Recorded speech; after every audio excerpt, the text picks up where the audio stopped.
The woman who gave her heart to the wrong man. Hospitals smell like endings. Maya had volunteered for the cardiology wing because it was the quietest. People in pain didn't talk much. They listened. She liked that. Listening made her forget that her own life was stuck somewhere between survival and sadness. She carried a book in her hand, The Prophet by Khalil Gibran. Room 214 was her last stop. "Afternoon, Daniel," she said softly as she entered.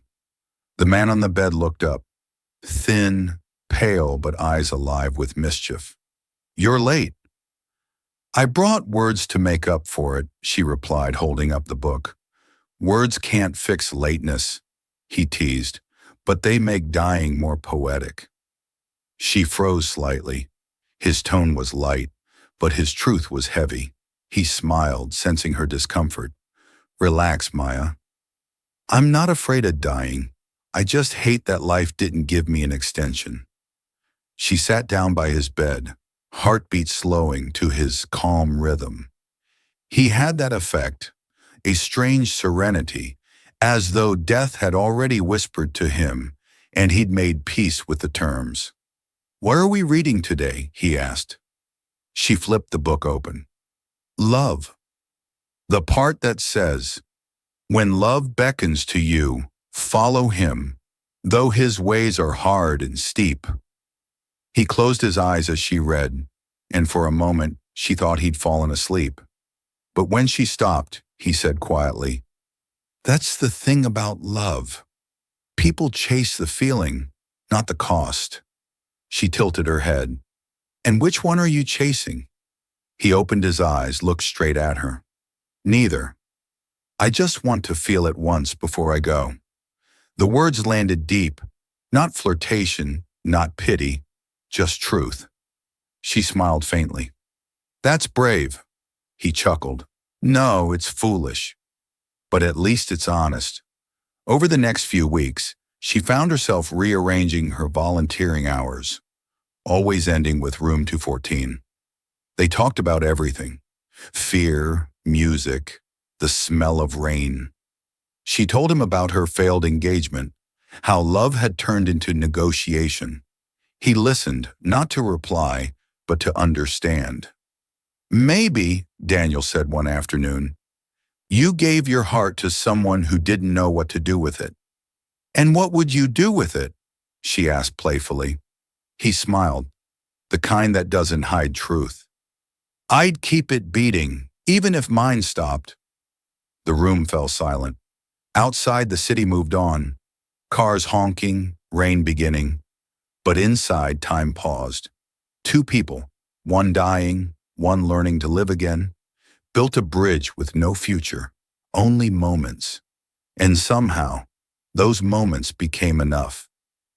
A week later, his nurse pulled her aside. "His condition's worsening," she said gently. "If you want to keep reading to him, come sooner." That evening, she came early. Daniel's voice was weak, but his smile was still there. "Maya, if I had more time, I'd spend it all just listening to you read." She reached for his hand. "You'll get more time," she whispered, lying for the first time in weeks. He smiled. "Then I'll wait for you, in case I don't." That night, as machines hummed and rain tapped the glass, Maya realized something terrifying. She was falling in love with a man who didn't have time to love her back. The rain didn't stop that week. It felt like the sky was mourning early, as if it already knew what Maya refused to admit. Daniel's condition was slipping. The nurses smiled less, the machines blinked slower, and the doctor's updates began using gentler words that meant harsher things. Maya still came every evening with her books, but she'd stopped reading halfway. Daniel's voice was weaker, so she filled the room with her own. She told him about the world outside, the sunlight he couldn't see, the streets he missed, the lives still rushing past the hospital window. "You're my favorite story," he said once, eyes half closed. "And you're my unfinished chapter," she whispered back. On Wednesday, the power went out for 15 minutes. Only emergency lights glowed, painting the ward in soft red shadows. Maya found herself sitting beside his bed, holding a candle. He was looking at her the way someone looks at the last sunset they'll ever see. "Don't stare," she teased. "It's rude." "I'm memorizing," he said simply, "in case memory's the only thing I get to keep." She didn't know whether to laugh or cry, so she did both, quietly while his fingers brushed the back of her hand. "Do you ever wish you hadn't met me?" he asked. She shook her head. "I wish I'd met you sooner." He smiled faintly. "Sooner, I'd have been too proud to love you. Later, I'd be gone. I think we met right on time." The candlelight flickered across his face, thin, beautiful, almost transparent. In that dim glow, everything false in her life melted away. No past mistakes, no regrets, no fear, just them, and time gently running out. Friday was the first day she didn't bring a book. He noticed immediately. "No words tonight?" "Not tonight," she said. "Tonight, you tell me something." He smiled. "About what?" "About you." He exhaled softly. "Once I was engaged. She left when I got sick. Said she didn't sign up for hospitals and tubes." Maya's chest tightened. "I'm sorry." "Don't be," he said. "She taught me something." "What's that?" He looked at her, and his voice was almost a whisper. "That the right person will stay, not because it's easy, but because leaving would hurt worse." Silence filled the room again, but it wasn't empty. It was sacred. She leaned forward, pressing her forehead against his. "Then I guess I'm staying." He smiled, fragile, grateful, alive. For a moment, they just breathed together. Machine rhythm, heart rhythm, one rhythm. He brushed a tear from her cheek. "If love had a face," he murmured, "I think it would look like yours." And then, for the first time, their lips met, not rushed, not desperate. A slow, trembling kiss between a woman afraid to love and a man running out of time. It wasn't a promise. It was a surrender. That night, as she walked out of the hospital, a nurse caught up to her. "He asked for you earlier," the nurse said softly. "In his sleep." Maya froze. "What did he say?" "He just kept whispering your name." By morning, Daniel's bed was empty. Sheets folded, monitors silent. A nurse placed a small note in her hand. "Thank you for teaching me how to live before I died. I'll keep my promise. I'll wait." Maya sank to the floor, clutching the note, her tears soaking into paper. Love had found her too late, but maybe not forever. 6 years later, the world had moved on, but Maya hadn't. Not completely. She smiled at work. She smiled at church. She smiled at life like someone rehearsing a line she didn't believe in anymore. After Daniel's death, she left the city and built a new rhythm. Small, quiet, predictable. She ran an art cafe by the sea where people painted while sipping coffee. It was her way of pretending the world was still beautiful. Some nights she still read the prophet, tracing the same sentences she once read to him. "When love beckons to you, follow him, though his ways are hard and steep." She always stopped there. She didn't want to know the rest.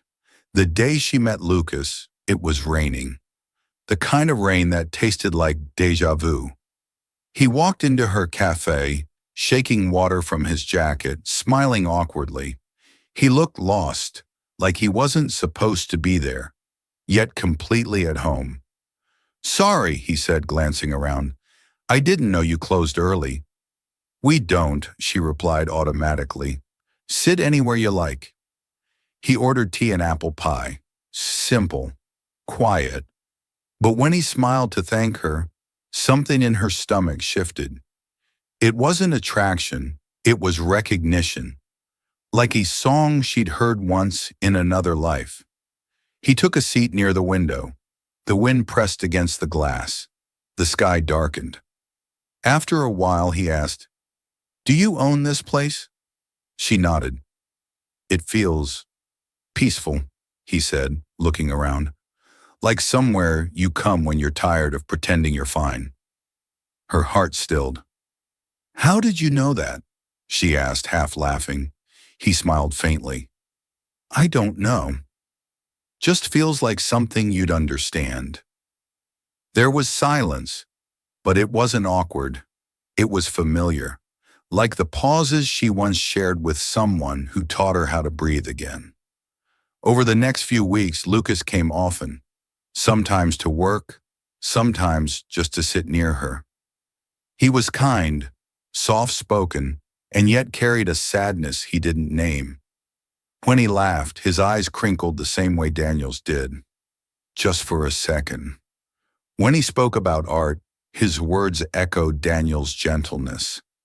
And when he smiled at her, she felt the ground beneath her shift again. Still, she told herself it was coincidence. Life repeats things sometimes, faces, voices, patterns. But one evening, he winced suddenly, hand clutching his chest. She rushed to him. "Lucas, I'm fine," he said, breathing through the pain. "It happens sometimes. My body still adjusts." She frowned. "Adjusts?" He nodded. "Heart transplant. 6 years ago. Complications sometimes." Her world stopped. 6 years. Her breath left her like a confession. The teacup slipped from her hand and shattered on the floor. Lucas reached for her, confused. "Maya, what's wrong?" But she couldn't speak, couldn't breathe, because 6 years ago, to the day, she lost Daniel, and now sitting in front of her, alive and beating, was a man whose heart might not be entirely his own. That night, Maya sat alone in her cafe long after closing, her fingers trembling over the folded note Daniel once wrote her. "I'll wait." She whispered into the silence. "Did you keep your promise?" Outside, thunder rolled over the sea. Inside, a heart she didn't know how to name began to remember something it shouldn't. The storm didn't stop that night. Lightning crawled across the sky like veins of light, and every flash felt like a heartbeat too loud. Maya barely slept. Her mind kept circling one truth she wasn't ready to face. Lucas had Daniel's heart. She tried to dismiss it. Coincidence, numbers, random chance. But how do you explain a stranger who knows your silence like a language? A man who hums Daniel's favorite tune without ever hearing it. The next morning, she went to the hospital. "Heart transplant records aren't public," the nurse said. "Only the recipient or next of kin can request details." Maya hesitated, then scribbled a name on the paper anyway. "Daniel Ross." The nurse frowned. "Are you family?" Maya's voice broke softly. "Not by law, but maybe by something stronger." The nurse gave a sad smile. "I'll see what I can find." By evening, Lucas returned to the cafe, pale, tired, but smiling as if nothing had changed. "You left early yesterday," he said. "Did I say something wrong?" She shook her head quickly. "No, it's just something about what you said." "My heart?" he asked, half joking. Her eyes flickered. "Yeah." Daddy sat down, noticing the tremor in her hands. "I got it 6 years ago. They never told me the donor's name, just said it was a man who died peacefully.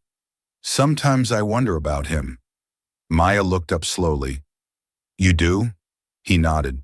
"Because sometimes I see things, places I've never been, a woman's voice. Sometimes I wake up crying, and I don't know why." Her chest tightened. "What kind of voice?" He smiled faintly. "Soft, like it's reading something.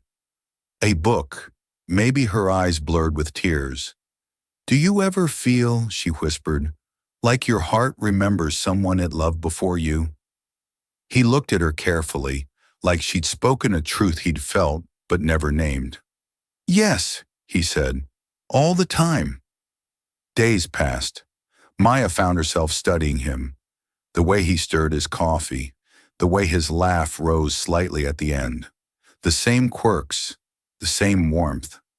But she wasn't falling in love again. She was falling through time. Every smile was a ghost. Every heartbeat, a reminder that love hadn't died.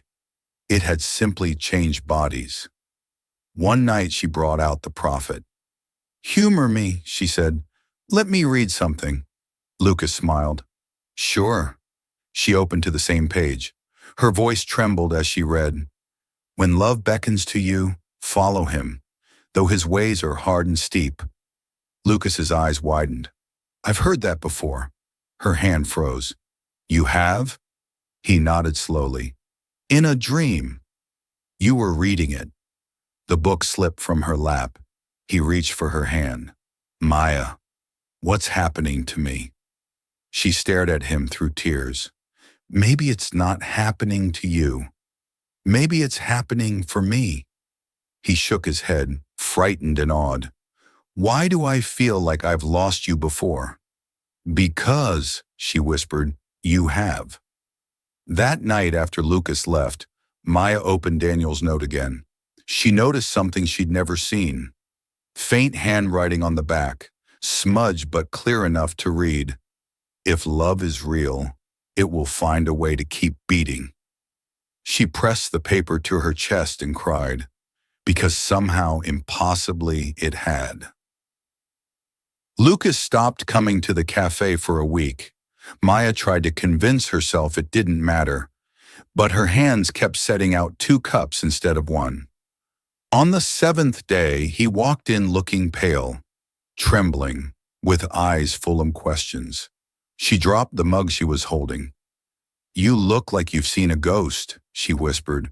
I think I have, he said quietly. Every time I close my eyes.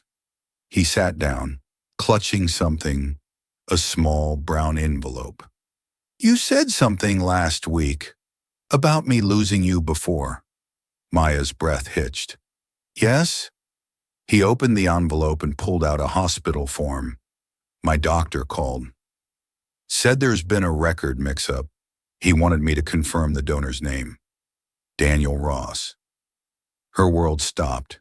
He swallowed hard. You knew him, didn't you? She didn't speak, just nodded, eyes wet. Lucas's voice cracked. He wrote you letters, didn't he? She froze. How do you know that? He hesitated, trembling. Because I see them sometimes. When I sleep, your handwriting, the way you cross your T's. I even know what your perfume smells like, and I shouldn't.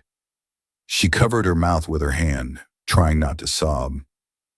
Sometimes, he continued softly, I dream I'm in a hospital bed. You're reading to me. I can feel your hand on mine. I can feel what he felt.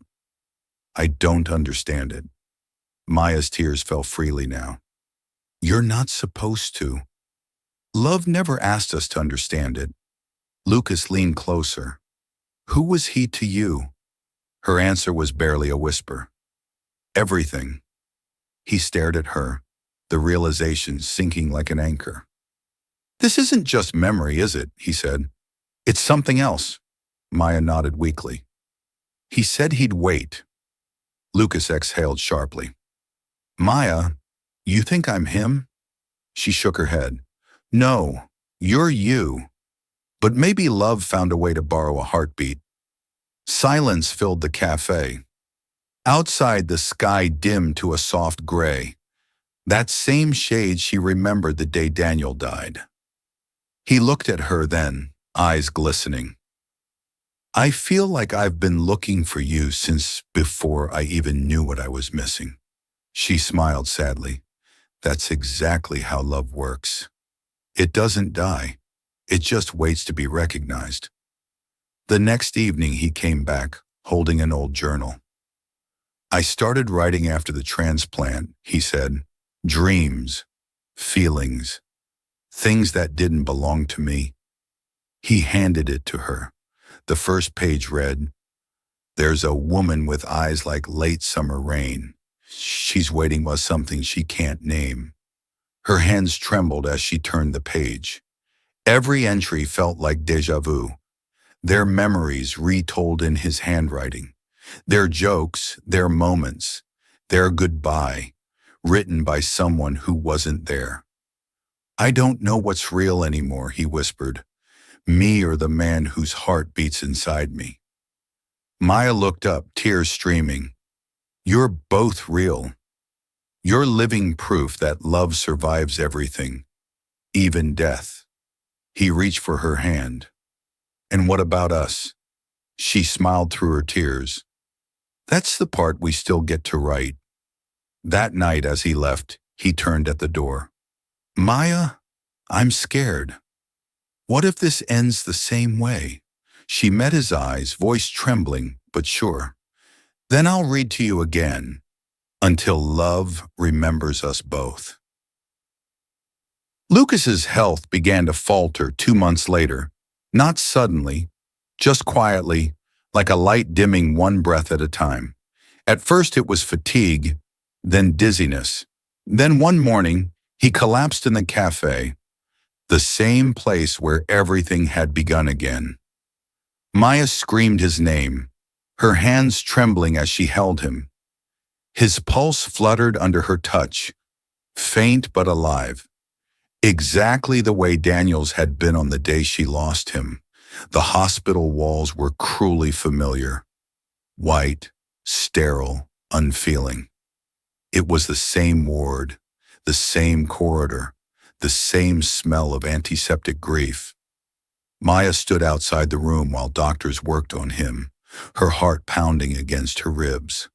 When the nurse finally came out, she said softly, "His body's rejecting the transplant. It's been 10 years since the surgery. We'll try everything," but Maya didn't let her finish. "No, not again." She went into the room. Lucas lay pale and fragile, tubes tracing across his chest like veins of borrowed time. His lips moved weakly. "You came," he whispered.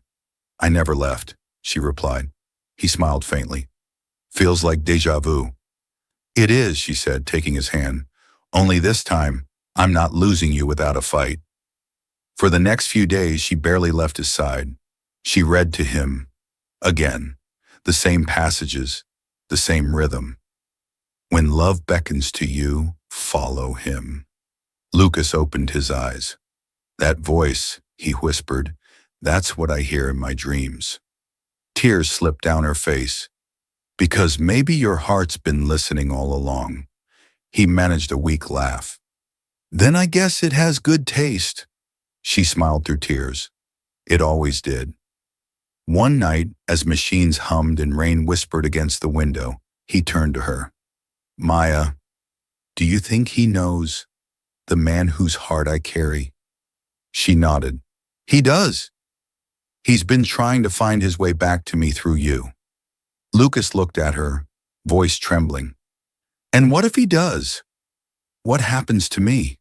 Her throat tightened. "You are him now, in the way that matters most." He shook his head weakly. "I don't want to replace him. I just want to love you, as me." She took his hand and pressed it against her chest. "Then do that. Love me now, while you still can." His eyes softened. "You think I'm dying?" Her voice broke. "I think you're living too hard for a heart that's already loved twice." He smiled faintly. "Then promise me something. If I go, don't look for me again. Let this be the last time love has to fight for air." She nodded, sobbing quietly. "I can't promise that." He exhaled, his fingers brushing her cheek. "You never could." By morning, his heartbeat weakened again. Faint, slow, but stubbornly there. The doctor looked puzzled. He should have gone into arrest hours ago, but his pulse keeps fighting. Maya held his hand tighter. Because he made a promise, the doctor frowned. To you, she shook her head. To love. That night, as she sat by his bed, he opened his eyes one last time. Maya. Yes? He smiled softly. Tell him. I kept my promise. And then, silence. But the monitor didn't flatline. It slowed, paused, then steadied, a rhythm reborn. And in that fragile sound, Maya heard it. Not death. Memory. The doctors called it a miracle. Lucas had survived the night. Heart barely holding on, but steady. They didn't know Maya had spent those hours whispering the same words Daniel once whispered before dying. If you have to go, I'll still be here. But if you can stay, stay for love. And somehow he did. Days passed. Lucas began to recover, though something was different. He no longer laughed the same. He spoke with pauses, as if remembering things he'd never lived. One afternoon, while Maya helped him sit up, he looked at her strangely. You still hum when you're nervous, he said quietly. Same song, the one you used to play when you painted. Her hands froze. How do you know that? He blinked, confused. I don't know. She forced a smile. You must have seen me do it once. But she knew better. That song, Daniel's song, had never been played around Lucas. A week later, they took a walk by the Thames. It was cold and the wind made his hospital coat flap like wings. Do you remember the first time we met? She asked. He smiled faintly. Depends which time you mean. She frowned. What do you mean? Lucas turned to her, eyes soft but far away. Sometimes I dream we met before that cafe. You were reading by a window. I knocked. You looked up and smiled like you'd been waiting. Maya's chest tightened. That wasn't his memory. It was Daniel's. Lucas, she whispered, you're starting to remember him, aren't you? He looked down. Maybe I never forgot. That night she sat beside him while he slept, watching his chest rise and fall. She wanted to keep both men alive, Daniel, the one she'd lost, and Lucas, the one she'd found. But their hearts were the same, and love doesn't share its rhythm. When Lucas woke, he found her crying. I can't lose you again, she said. He reached for her hand. Maybe you have to. What are you talking about? He took a shaky breath. Every time I look at you, I feel two lives pulling in opposite directions. His memory's my heartbeat. It's tearing me apart, Maya. I love you, but I don't know which part of me you see when you look back. She cupped his face. I see both, and that's what makes you whole. He smiled faintly. You think love can exist in halves? She broke down. Then what do I do? Tell me how to love you without losing you. He took her wrist gently, pressing her palm to his heart. Promise me something. Don't wait for the same heartbeat twice. It's cruel to both of us. She shook her head, tears streaming. I can't. He smiled, weak but peaceful. Then promise me you'll live. For both of us. That's enough. The next morning, he left a note by her bedside before discharge. It read, You taught me that love doesn't return to repeat itself. It returns to remind us it was real. If this is the end, then let it end beautifully. Because you were the beginning of everything, LR. When she folded the letter, something inside her finally settled. Not peace, not closure, acceptance. Outside, the sun broke through the London fog, painting gold across the water. Maya whispered to the sky, he was right. Hearts don't come back to stay. They come back to finish their promises. 6 months later, Maya stood in a converted warehouse by the river, her own art studio. The walls were lined with canvases that told her entire story. Each one was a chapter she'd never dared to write in words. Daniel's laughter in sunlight, Lucas's trembling hand reaching for hers, and her own reflection, the woman who'd learned that love doesn't need to last to be real. The first exhibition opened that night. The place buzzed with critics, collectors, and strangers moved to silence by what they saw. At the center hung a single painting, unfinished, a heart made of fractured glass reflecting light from every direction. The plaque beneath it read, "To every heartbeat that taught me how to live." Monica, her closest friend, touched her arm. "You did it, Maya." "Look around. People are crying." Maya smiled softly. Maybe they finally understand. Understand what? That love doesn't end. It just changes where it lives. She turned toward the crowd, scanning unfamiliar faces, until one man stood out. Tall, dark coat, eyes that felt known. He smiled gently, nodded once, then walked toward the painting. When Maya approached, he'd already disappeared, leaving behind a white envelope on the display table. Her name was written in a familiar hand. Not Lucas's, not Daniel's, but something between them. She opened it slowly. "You kept your promise. You lived, and because of that, I did too." J.R. Her breath caught. Julian Ross, the foundation donor who'd bought 3 of her pieces last month. She'd never met him. She didn't need to. The initials were the same as Lucas's new art signature, the one he said he'd use if I ever start again. She pressed the note to her chest, whispering, "You found your way back. Again." Later that night, after everyone left, she sat alone in front of the unfinished painting. For the first time, she picked up a brush, not to fix the cracks, but to trace them, to turn the broken parts into light. As she painted, she spoke quietly to the air. "You were right, both of you. Love isn't about staying, it's about leaving something behind that still breathes when you don't." Her voice trembled. "I don't wait anymore." I remember when she finished, she stepped back.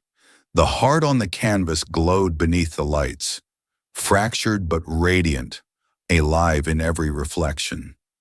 A few days later, her gallery received a delivery, a single canvas wrapped in brown paper. No sender, no title, just a small inscription on the back. "For the woman who taught me that not all goodbyes are endings." She smiled through tears. Somewhere out there, he was still painting, still keeping his promise. The final narration faded in her voice. Love doesn't return to repeat itself. It returns to remind us it was real. It teaches, it breaks, it builds. And when it leaves the rhythm that keeps us alive. Maya turned off the lights one by one until only the unfinished heart remained glowing in the dark. Outside, the Thames shimmered, like a pulse that refused to stop. Because some hearts don't die, they just learn new ways to beat. The end.